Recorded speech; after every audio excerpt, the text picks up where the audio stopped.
आधी रात का गहरा सन्नाटा था। राजमहल के चारों तरफ घना अंधेरा छाया हुआ था। चारों तरफ इतनी शांति थी कि किसी के दिल की धड़कन भी साफ सुनाई दे रही हो। राजमहल के सबसे ऊंचे बुर्ज पर एक छोटी सी खिड़की में हल्की सी रोशनी जल रही थी और उस रोशनी के पीछे एक लड़की बैठी थी जिसकी आंखों में आंसू थे। उसके हाथ कांप रहे थे, सांसें भारी थी और उसके गालों पर आंसू की लकीरें बनी हुई थी। वो राजकुमारी अंबर थी जिसने अपने हाथों में एक पत्र पकड़ रखा था, एक ऐसा पत्र जो उसकी जिंदगी हमेशा के लिए बदलने वाला था। पत्र पर लिखा था, राजकुमारी, तुम्हारे पिता राजा विक्रमदेव की मृत्यु कोई दुर्घटना नहीं थी, ये हत्या थी और हत्यारा अभी भी इसी महल में है। राजकुमारी अंबर की उंगलियां कांप गई। उसने पत्र एक बार, 2 बार, 3 बार पढ़ा, लेकिन हर बार शब्द और भी भयानक लगते थे। वो उठी, उसके पैर जमीन से चिपके हुए लग रहे थे।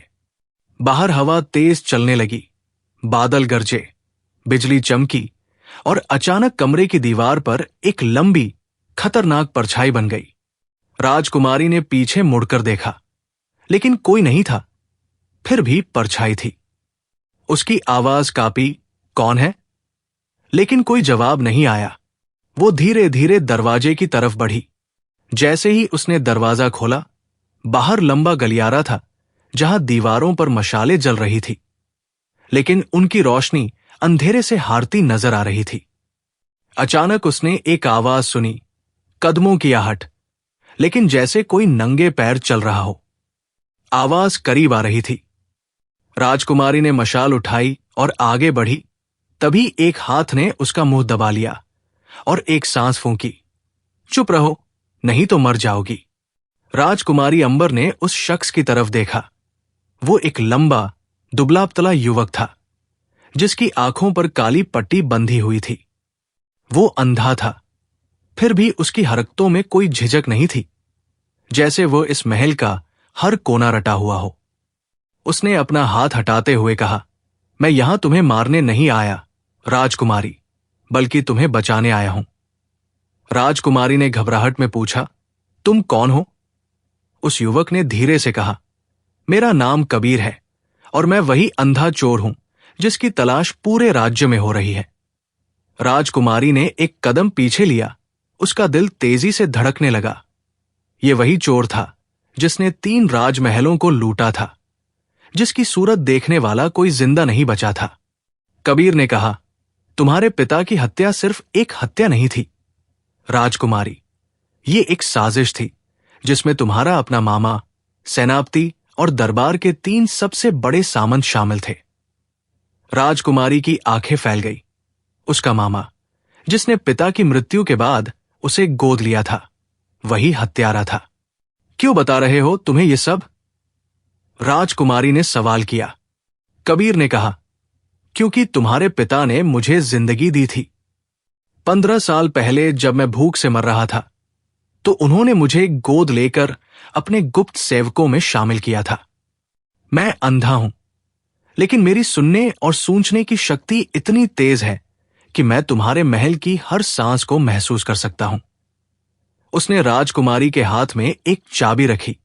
ये चाबी तुम्हारे पिता के गुप्त कक्ष की है। वहां एक सबूत रखा है जो इस साजिश को उजागर कर सकता है। राजकुमारी ने चाबी ली।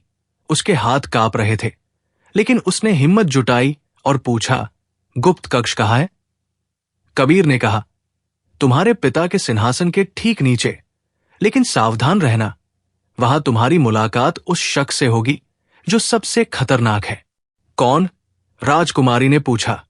कबीर ने कहा, तुम्हारी सौतेली मां रानी मालती, वो असली शैतान है। राजकुमारी के होश उड़ गए। रानी मालती, जो हमेशा उसे अपनी बेटी कहकर पुकारती थी, जो हर सुबह उसके माथे पर तिलक लगाती थी, वही उसके पिता की हत्यारिन थी। कबीर ने कहा, अब तुम समझ गई कि मैं तुम्हें बचाने क्यों आया हूं। रात के 3 बजते ही रानी मालती तुम्हारे कमरे में जहर भरा दूध भेजेगी। वो तुम्हें मारना चाहती है, क्योंकि तुम्हारे नाम का राजपाट खत्म हुए बिना वो रानी नहीं बन सकती। इतने में गलियारे में फिर से कदमों की आहट हुई, इस बार तेज और भारी कदम। कबीर ने राजकुमारी का हाथ पकड़ा और उसे एक खंभे के पीछे खींच लिया। 2 सिपाही वहां से गुजरे। उनमें से एक बोला, रानी मालती ने आदेश दिया है कि राजकुमारी को आज रात अकेला न छोड़ा जाए। दूसरे ने कहा, क्यों? और पहले ने जवाब दिया, क्योंकि आज रात बहुत बड़ा खेल होने वाला है। सिपाहियों के जाते ही कबीर बोले, सुनो राजकुमारी, हमारे पास बहुत कम समय है। मैं तुम्हें गुप्त कक्ष तक पहुंचाऊंगा, लेकिन एक शर्त पर। मेरी हर बात माननी होगी। राजकुमारी ने हां कही और दोनों चल दिए। कबीर बिना देखे ही महल के उन रास्तों पर चल रहा था जो राजकुमारी को भी नहीं पता थे। दीवारों में छिपे दरवाजे, फर्श के नीचे सुरंगे, सीढ़ियां जो कहीं नहीं जाती थी। जब वे सिंहासन कक्ष के पास पहुंचे तो कबीर ने रुककर कहा, अब सबसे मुश्किल हिस्सा आता है। सिंहासन कक्ष के अंदर 4 पहरेदार हैं और रानी मालती खुद मौजूद है। राजकुमारी ने कहा, तो फिर हम अंदर कैसे जाएंगे? कबीर मुस्कुराया। यह मुस्कान अंधेरे में भी दिखाई दे रही थी। तुम भूल गई, मैं चोर हूं, और अंधा चोर होने का फायदा यह है कि मैं वो देख सकता हूं जो देखने वाले नहीं देख पाते। कबीर ने अपनी जेब से एक छोटी सी शीशी निकाली। ये एक खास तरह की नींद की दवा है। इसे हवा में छोड़ने से 15 मिनट के लिए कोई भी बेहोश हो जाता है, लेकिन एक समस्या है, इसका असर हम पर भी होगा। राजकुमारी ने पूछा, तो फिर हम कैसे बचेंगे? कबीर ने अपने मुंह पर एक गीला कपड़ा बांधते हुए कहा, तुम यही करो, और जब मैं दवा छोड़ूं तो अपनी सांस रोक लेना। तैयारी पूरी हुई। कबीर ने दीवार में एक छोटे से छेद से शीशी को अंदर फेंका। शीशी टूटी। हल्की सी सफेद धुंध कमरे में फैल गई। अंदर से गिरने की आवाजें आई। 1, 2, 3, 4, और फिर रानी मालती के गहने गिरने की खनक। कबीर ने राजकुमारी का हाथ पकड़ा और दोनों अंदर घुसे। 4 पहरेदार और रानी मालती बेहोश थे। राजकुमारी ने सिंहासन को देखा। वो विशाल था, सोने और हीरों से जड़ा हुआ। कबीर ने कहा, सिंहासन के बाएं हाथ के आर्मरेस्ट पर एक छिपा हुआ बटन है, उसे दबाओ। राजकुमारी ने बटन दबाया और सिंहासन की सीट धीरे धीरे खिसकने लगी। नीचे एक सीढ़ी थी। अंधेरा गहरा था और उसमें से ठंडी हवा आ रही थी। वे सीढ़ियां उतरे और नीचे एक छोटा सा कमरा था। कमरे के बीच में एक लोहे का संदूक रखा था। राजकुमारी ने कबीर द्वारा दी गई चाबी से संदूक खोला। अंदर एक पुरानी पोथी थी और उसके साथ एक चमड़े का थैला। राजकुमारी ने पोथी खोली। उसके पन्नों पर खून के धब्बे थे। उसने पढ़ा। ये उसके पिता राजा विक्रमदेव की डायरी थी, जिसमें हर दिन की घटना लिखी थी। अंतिम पन्ने पर लिखा था, आज रानी मालती ने मेरे खाने में धीरे धीरे जहर देना शुरू कर दिया है। मैं कमजोर हो रहा हूं। मेरे मामा सेनापति विजय सिंह और 3 सामंत मिलकर एक साजिश रच रहे हैं। अगर तुम ये पढ़ रहे हो तो समझ लेना कि मैं मर चुका हूं। मेरी बेटी अंबर, ये सबूत लेकर तुरंत महल से भाग जाओ और महाराजा उदय सिंह से मिलो। वही एकमात्र व्यक्ति है जो तुम्हारी मदद कर सकता है। राजकुमारी की आंखों से आंसू बहने लगे। उसने थैला खोला तो उसमें एक सोने का सिक्का था, लेकिन वो साधारण सिक्का नहीं था। उस पर एक राजमुकुट बना हुआ था और सिक्के में एक छेद था जिसमें एक छोटी सी अंगूठी पड़ी थी। कबीर ने अंगूठी को देखा। ये महाराजा उदय सिंह की निशानी है। ये अंगूठी पहने जो भी आएगा वो उसकी जान बचाने को तैयार रहेगा। अचानक ऊपर से आवाज आई। हलचल बढ़ रही थी। कबीर ने कहा, नींद की दवा का असर खत्म हो रहा है, हमें अभी यहां से निकलना होगा। लेकिन तभी सीढ़ियों से कदमों की आहट आई और एक तेज आवाज गूंजी, राजकुमारी अंबर, तुम पकड़ी गई। ये रानी मालती थी, जो एक हाथ में तलवार लिए सीढ़ियों पर खड़ी थी। उसके चेहरे पर शैतानी मुस्कान थी। रानी मालती ने कहा, मुझे पता था कि कोई गद्दार महल में आया है, इसलिए मैंने बेहोशी का नाटक किया। अब बताओ, तुम दोनों क्या करोगे? यहां से भागने का एक ही रास्ता है और वह मेरे पीछे है। कबीर ने राजकुमारी से कहा, तुम पीछे खड़ी रहो, मैं संभालता हूं। उसने अपनी आंखों पर पट्टी खोल दी, लेकिन उसके नीचे आंखें थी। वो अंधा नहीं था। राजकुमारी चौंक गई, तुम अंधे नहीं हो? कबीर ने कहा, नहीं, मैंने ये नाटक सिर्फ इसलिए किया ताकि कोई मुझे पहचान न सके। असल में मैं वही हूं जो तुम्हारे पिता का सबसे भरोसेमंद सेनापति था और मैंने उनकी हत्या होते देखी थी। रानी मालती हंसी, तो तुम वही हो? बहुत अच्छा, आज मैं दोनों का काम तमाम कर दूंगी। लेकिन तभी कबीर ने अपने जूते का तला उठाया और उसमें से एक छोटा सा धुआं बम निकाला। उसने बम फर्श पर पटका और पूरा कमरा धुएं से भर गया। उसने राजकुमारी का हाथ पकड़ा और दौड़ने लगा, लेकिन सीढ़ियों की तरफ नहीं, बल्कि कमरे की एक दीवार की तरफ। उसने दीवार पर हाथ रखा और एक चट्टान को दबाया। दीवार खुल गई। उसके पीछे एक सुरंग थी। वे सुरंग से भागे। धुआं बम का असर खत्म होने से पहले ही दूर निकल गए। रानी मालती की चीखें पीछे सुनाई दे रही थी, उन्हें ढूंढो, उन्हें मारो, उन्हें जिंदा नहीं छोड़ना। सुरंग के अंत में एक छोटा सा दरवाजा था जो जंगल में खुलता था। बाहर बारिश हो रही थी, तेज आंधी चल रही थी। कबीर और राजकुमारी बाहर निकले और कबीर ने कहा, अब हमें महाराजा उदय सिंह के महल तक पहुंचना है, लेकिन रास्ता बहुत खतरनाक है। राजकुमारी ने कहा, मैं तैयार हूं। कबीर ने उसकी तरफ देखा, तुम्हें पता है मैंने झूठ क्यों बोला था कि मैं अंधा हूं? क्योंकि अंधा चोर का मतलब होता है जो देखने का दिखावा नहीं करता लेकिन सब कुछ देख लेता है। मैंने देखा था जब तुम्हारे मामा ने तुम्हारे पिता को तलवार से वार किया था। मैंने देखा था जब रानी मालती ने उस तलवार पर जहर लगाया था। और मैंने देखा था कि तुम्हारे राज्य के एक एक सामंत ने इस साजिश में हाथ बंटाया था। राजकुमारी की आंखों में जोश आ गया, तो चलो उन सबको सबक सिखाते हैं। वे जंगल में चल दिए। बारिश उनके चेहरों से टकरा रही थी। अंधेरा घना होता जा रहा था और पीछे से सैकड़ों मशालों की रोशनी उनका पीछा कर रही थी। रानी मालती के सिपाही। कबीर ने पीछे देखा, वे बहुत करीब हैं। राजकुमारी ने कहा, हम कहां जा रहे हैं? कबीर ने कहा, एक ऐसी जगह जहां कोई हमें ढूंढ नहीं सकता, मरे हुओं का किला। राजकुमारी डर गई, मरे हुओं का किला? वो तो शापित जगह है, वहां कोई नहीं जाता। कबीर ने कहा, इसीलिए कोई हमें वहां ढूंढ नहीं पाएगा। और वहां एक व्यक्ति है जो हमारी मदद कर सकता है, वही जिसने तुम्हारे पिता को यह सबूत देने को कहा था। राजकुमारी हैरान हुई, कौन? कबीर ने कहा, तुम्हारे पिता की बहन राजकुमारी कलावती, जिसे सब मरी हुई समझते हैं, लेकिन वो जिंदा है।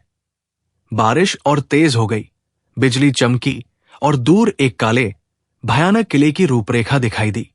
वही मरे हुओं का किला था और वहीं से शुरू होने वाली थी असली कहानी। बारिश की तेज बूंदें राजकुमारी अंबर के चेहरे से टकरा रही थी, लेकिन उससे ज्यादा ठंडा था वो किला जो सामने खड़ा था, मरे हुओं का किला। कबीर ने उसका हाथ पकड़ा और बोला, डरो मत, ये किला शापित नहीं है, बल्कि उन लोगों के लिए शापित बना दिया गया है जिन्होंने सच्चाई को मारने की कोशिश की थी। जैसे ही वे किले के फाटक के पास पहुंचे, अंधेरे से एक पर्दा हटा और एक बूढ़ी औरत सामने आई। उसके बाल सफेद थे, चेहरे पर झुर्रियां थी, लेकिन आंखों में वही चमक थी जो राजकुमारी अंबर की अपनी आंखों में थी। बूढ़ी औरत बोली, अंबर बेटा, तुम आखिरकार आ गई। मैं तुम्हारी प्रतीक्षा कर रही थी 20 साल से। राजकुमारी ने पहचानने की कोशिश की, लेकिन उसके मन में सिर्फ सवाल थे। कबीर ने कहा, यह तुम्हारी बुआ है, राजकुमारी कलावती, तुम्हारे पिता की बहन। राजकुमारी कलावती ने अपना हाथ बढ़ाया और अंबर के गाल को सहलाया। तुम बिल्कुल अपनी मां की तरह दिखती हो, जिसे रानी मालती ने तुम्हारे जन्म के तुरंत बाद मार डाला था। अंबर की आंखें फैल गई।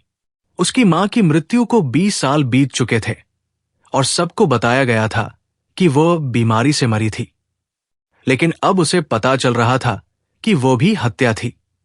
उसकी मां, उसके पिता दोनों एक ही हाथों से मारे गए थे। अंदर आओ, बहुत कुछ बताना है, कलावती ने कहा, और वे तीनों किले के अंदर दाखिल हुए। किले के अंदर का नजारा देखकर अंबर हैरान रह गई। ये कोई खंडहर नहीं था, बल्कि एक पूरी तरह से जीवंत महल था। दीवारों पर मशालें जल रही थी, फर्श पर कीमती कालीन बिछे थे, और हर तरफ लोग काम कर रहे थे। किसान, सैनिक, कारीगर। ये क्या है? अंबर ने पूछा। कलावती ने कहा, ये मरा हुआ किला नहीं है बेटा, ये वो जगह है जहां उन सभी लोगों ने शरण ली है जिन्हें रानी मालती और तुम्हारे मामा ने मारना चाहा था। यहां 500 से ज्यादा लोग रहते हैं, और ये सब तुम्हारे पिता की बदौलत संभव हुआ। उन्होंने अपनी मृत्यु से पहले ही ये सब योजना बना ली थी। अंबर की आंखों से आंसू बह निकले। उसके पिता ने अपनी मृत्यु की साजिश पहले ही भांप ली थी, और उन्होंने बुआ को ये किला तैयार करने को कहा था ताकि सच्चाई को मिटने न दिया जाए। कलावती उन्हें एक बड़े कमरे में ले गई। वहां एक लंबी मेज पर नक्शे बिछे थे, और दीवार पर राज्य का बड़ा सा नक्शा टंगा था। उसने कहा, तुम्हारे पिता ने एक डायरी लिखी थी जो तुम ले आई हो, लेकिन उस डायरी में सिर्फ एक सबूत नहीं है, उसमें एक पूरी योजना है कि कैसे रानी मालती, तुम्हारे मामा और तीनों सामंतों को उनके ही जाल में फंसाया जाए। कबीर ने डायरी को मेज पर रखा और खोला। उसने अंतिम पन्ना पलटा तो उसके पीछे एक और पन्ना चिपका हुआ था, एक नक्शा। नक्शे पर 5 स्थान चिह्नित थे: राजमहल, सेनापति का किला, सामंत राजा का राज्य, पहाड़ी मंदिर, खजाने की गुफा। ये 5 स्थान उन साजिशकर्ताओं के ठिकाने हैं। कलावती ने कहा, हर एक के पास एक सबूत है। अगर हम ये सबूत इकट्ठे कर लें तो पूरे राज्य के सामने सच्चाई खुल जाएगी। लेकिन हर सबूत की रखवाली करने वाला एक विशालकाय सैनिक है जो हर दिन बदलता रहता है। अंबर ने पूछा, हम इन सबूतों तक कैसे पहुंचेंगे? कबीर ने कहा, हम अकेले नहीं हैं। यहां इस किले में 500 लोग हैं जो हमारी मदद करने को तैयार है, लेकिन हमें बड़ी चतुराई से काम करना होगा। हम एक साथ 5 अलग अलग टीमें बनाएंगे और एक ही रात में सभी सबूत चुरा लेंगे। ठीक उसी रात योजना बनाई गई। कबीर ने 5 टीमें बनाई। हर टीम का एक नेता था। अंबर खुद सबसे खतरनाक जगह पर जाने वाली टीम का नेतृत्व करने वाली थी, राजमहल, जहां रानी मालती खुद मौजूद थी। रात के 2 बजे थे, अंधेरा घना था और बारिश रुक गई थी। 5 टीमें अपने अपने रास्ते पर निकल पड़ी। अंबर, कबीर और 40 सैनिक महल की तरफ बढ़ रहे थे।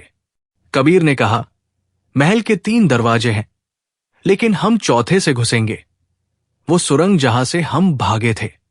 रानी मालती को नहीं पता कि हम वापस आएंगे। यही हमारी सबसे बड़ी ताकत है। जैसे ही वे सुरंग से अंदर घुसे, अंदर का नजारा बदला हुआ था।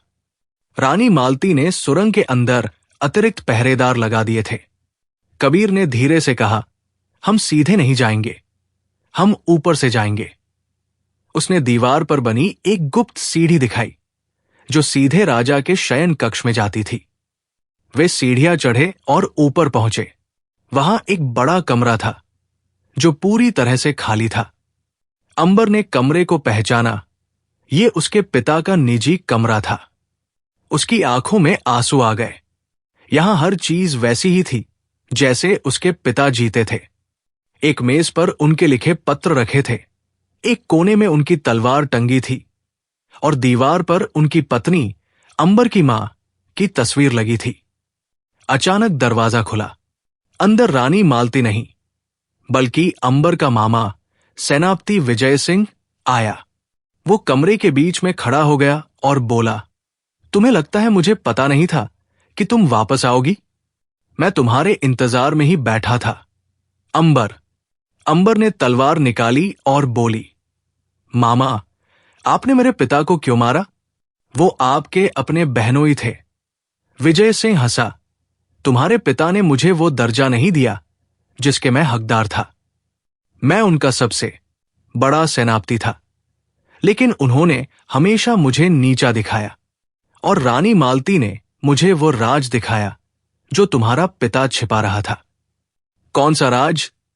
अंबर ने पूछा। विजय सिंह ने तस्वीर की तरफ इशारा किया। तुम्हारी मां कोई साधारण औरत नहीं थी। वो पड़ोसी राज्य की राजकुमारी थी, और उनके पास एक अकूत खजाने की चाबी थी। तुम्हारे पिता ने उस चाबी को छिपा दिया और मुझे धोखा दिया। अंबर ने कहा, तो ये सब सिर्फ पैसे के लिए था? पैसा ही सब कुछ है अंबर, विजय सिंह बोला। पैसे से राज मिलता है, पैसे से शक्ति मिलती है, पैसे से सब कुछ मिलता है। लेकिन तभी कबीर ने कहा, तुम गलत हो। पैसा कभी सब कुछ नहीं होता। जिस पैसे के लिए तुमने अपने परिवार को धोखा दिया, वो पैसा तुम्हें खुशी देगा? विजय सिंह ने तलवार निकाल ली। मुझे तुम्हारे उपदेश नहीं चाहिए। दोनों के बीच भयंकर तलवारबाजी शुरू हो गई। कबीर और विजय सिंह की तलवारें टकरा रही थी, चिंगारियां निकल रही थी। अंबर ने देखा कि कबीर कमजोर पड़ रहा था। विजय सिंह उससे अधिक अनुभवी था।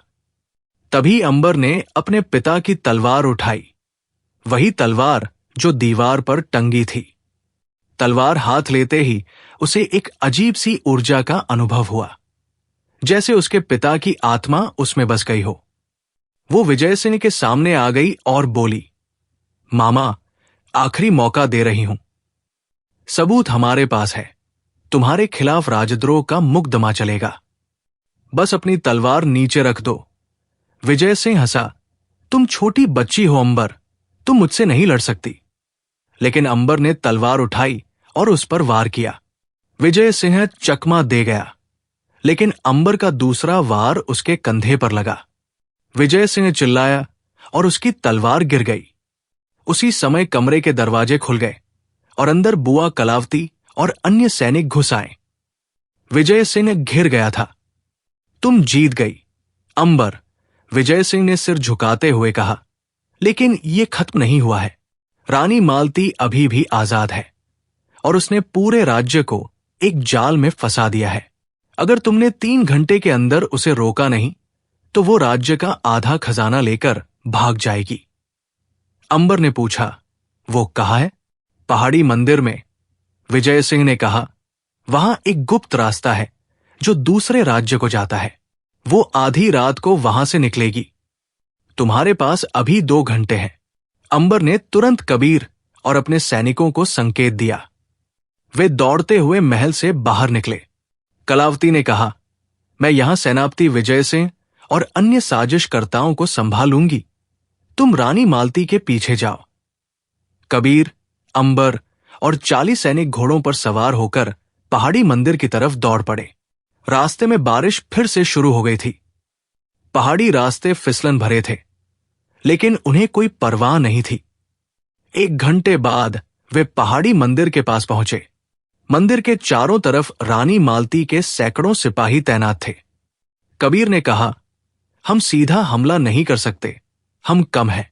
हमें कोई दूसरा रास्ता निकालना होगा। अंबर ने अपने पिता की डायरी निकाली और उसमें मंदिर का नक्शा ढूंढा। उसके पिता ने वहां भी एक गुप्त रास्ता बनाया था, एक सुरंग जो पहाड़ी के पीछे से मंदिर के अंदर जाती थी। वे सुरंग के मुहाने पर पहुंचे। सुरंग अंधेरी और संकरी थी, और उसमें से भयानक बदबू आ रही थी। कबीर ने मशाल जलाई और वे सुरंग में घुस गए। 10 मिनट बाद वे सुरंग के अंत में पहुंचे। एक छोटी सी जाली थी जो मंदिर के फर्श पर खुलती थी। कबीर ने जाली को धीरे से हटाया और ऊपर देखा। वे सीधे उस कमरे में पहुंच गए थे जहां रानी मालती बैठी थी। रानी मालती ने सामने आईना देख रखा था और उसमें तेल लगा रही थी। उसके साथ उसके 3 सबसे करीबी सामंत थे। मेज पर सोने की ईंटें रखी थी, जिन्हें वो बैग में भर रही थी। अंबर ने धीरे से कबीर से कहा, हम सीधा हमला करेंगे, लेकिन पहले मैं उससे बात करूंगी। कबीर ने कहा, यह बहुत खतरनाक है, मुझे पता है, लेकिन मुझे करना है। अंबर ने कहा, और जाली के ऊपर चढ़ गई। वो कमरे के बीच में आकर खड़ी हो गई। रानी मालती ने उसे देखा और उसके हाथ से तेल की शीशी गिर गई। तुम यहां कैसे पहुंच गई? रानी मालती ने कहा, मेरे पिता ने मेरे लिए रास्ता बना दिया था। अंबर ने कहा, आपने उन्हें क्यों मारा? रानी मालती हंसी, तुम्हारा पिता कमजोर था, वो राज्य नहीं चला सकता था। मैंने उसे सिर्फ इसलिए मारा क्योंकि मैं इस राज्य की सही रानी हूं। आप रानी नहीं, हत्यारिन हैं, अंबर ने कहा। रानी मालती ने अपने सामंतों को इशारा किया और तीनों सामंतों ने तलवारें निकाल ली। वे अंबर की तरफ बढ़े, लेकिन तभी कबीर और सैनिक जाली से बाहर निकल आए। दोनों तरफ से तलवारें चलने लगी। भयंकर युद्ध हुआ। अंबर ने एक सामंत पर वार किया और उसे नीचे गिरा दिया। कबीर ने दूसरे सामंत को घेर लिया। तीसरा सामंत अंबर की तरफ दौड़ा, लेकिन अंबर ने उसके पैरों में तलवार मारी और वो गिर गया। अब सिर्फ रानी मालती बची थी। उसने अपनी तलवार निकाली और अंबर के सामने खड़ी हो गई। तुम मुझसे नहीं जीत सकती, अंबर, रानी मालती ने कहा। मैंने बचपन से तलवार चलाना सीखा है। मैंने अपने पिता से सीखा है, अंबर ने कहा। दोनों की तलवारें टकराईं। रानी मालती बहुत तेज थी। उसके वार बिजली की तरह गिर रहे थे। अंबर पीछे हट रही थी।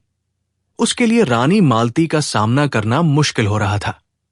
रानी मालती ने जोरदार वार किया और अंबर की तलवार उसके हाथ से गिर गई। अब अंबर निहत्थी थी। रानी मालती ने तलवार अंबर के गले पर रख दी। अब तुम मर जाओगी, राजकुमारी, और इस राज्य पर अब मैं राज करूंगी।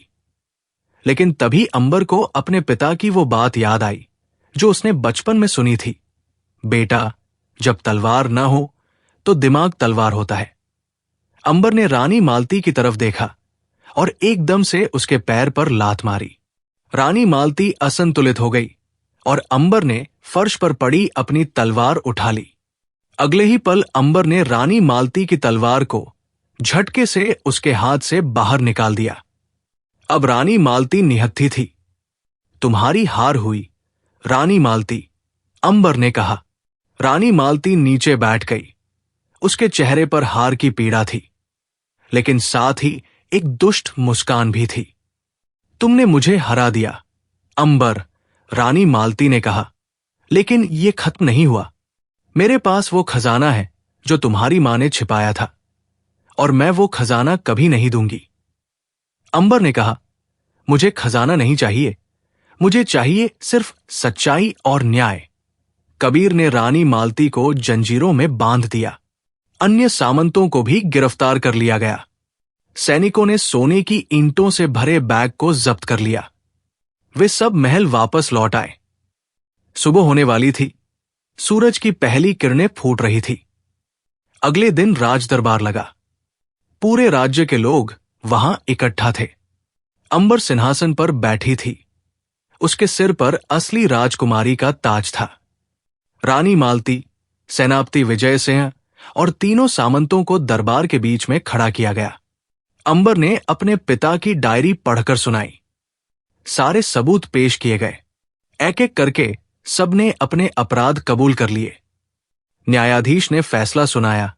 रानी मालती और सेनापति विजय सिंह को उम्र कैद और तीनों सामंतों के राज्य जब्त कर लिए गए। लेकिन अंबर ने कुछ अलग किया। उसने खड़े होकर कहा, मैं नहीं चाहती कि ये राज्य बदले की आग में जले। मैं इन सबको माफ करती हूं, लेकिन माफी का मतलब ये नहीं कि सजा नहीं होगी। सजा तो होगी, लेकिन इस उम्मीद के साथ कि ये लोग अपनी गलती सुधारेंगे। अंबर ने सेनापति विजय सिंह से कहा, मामा, आपने मेरे पिता को मारा, लेकिन आप मेरे मामा हैं। मैं चाहूंगी कि आप इस सजा को एक अवसर समझें खुद को बदलने का। विजय सिंह की आंखों से आंसू बहने लगे। उसने कहा, मुझे माफ कर दो अंबर, मैं बहुत गलत था। रानी मालती ने कुछ नहीं कहा। वो चुपचाप खड़ी रही, लेकिन उसकी आंखों में भी शर्म थी। अंबर ने फिर कहा, अब मैं इस राज्य की रानी हूं और मेरा पहला फरमान ये है कि इस राज्य में हर व्यक्ति को समान अधिकार मिलेंगे। गरीब, अमीर, ऊंच, नीच सब एक समान होंगे। और ये सब मेरे पिता के सपने को साकार करने के लिए। सारे दरबार ने तालियां बजाईं। सारा राज्य खुश था। कुछ दिनों बाद अंबर मरे हुओं के किले में गई। वहां बुआ कलावती से मिली। कलावती ने कहा, तुमने बहुत अच्छा किया बेटा, तुम्हारे पिता को आज बहुत गर्व होगा। अंबर ने कहा, बुआ, अब आप भी महल वापस चलिए, ये किला अब मरा हुआ नहीं रहेगा। कलावती मुस्कुराई, नहीं बेटा, मैं यही रहूंगी। यहां अभी भी कई लोग हैं जिन्हें मेरी जरूरत है, लेकिन तुम जब भी मुझे याद करना, मैं हमेशा तुम्हारे साथ हूं। अंबर ने कबीर को अपना सेनापति बनाया। कबीर ने वो अंगूठी जो अंबर के पिता ने दी थी, हमेशा के लिए अपनी उंगली में पहन ली, अंबर की रक्षा करने का वादा करते हुए। एक दिन अंबर और कबीर उस गुप्त सुरंग के अंत में गए जहां खजाना छिपा था। उन्होंने वो खजाना नहीं लिया, बल्कि उसे राज्य के विकास में लगाने का फैसला किया। उस पैसे से स्कूल बने, अस्पताल बने, गरीबों के लिए घर बने, राज्य को स्वर्ग बना दिया गया। और इस सब के पीछे थी एक राजकुमारी जिसने कभी हार नहीं मानी, राजकुमारी अंबर। और अंधा चोर कबीर, जो असल में अंधा नहीं था, बल्कि उसने देखा था वो सब जो दूसरे नहीं देख पाए, सच्चाई, न्याय और दिल की पवित्रता। क्योंकि जिंदगी में चाहे कितनी भी बड़ी मुसीबत आए, सच्चाई और न्याय की राह कभी खत्म नहीं होती।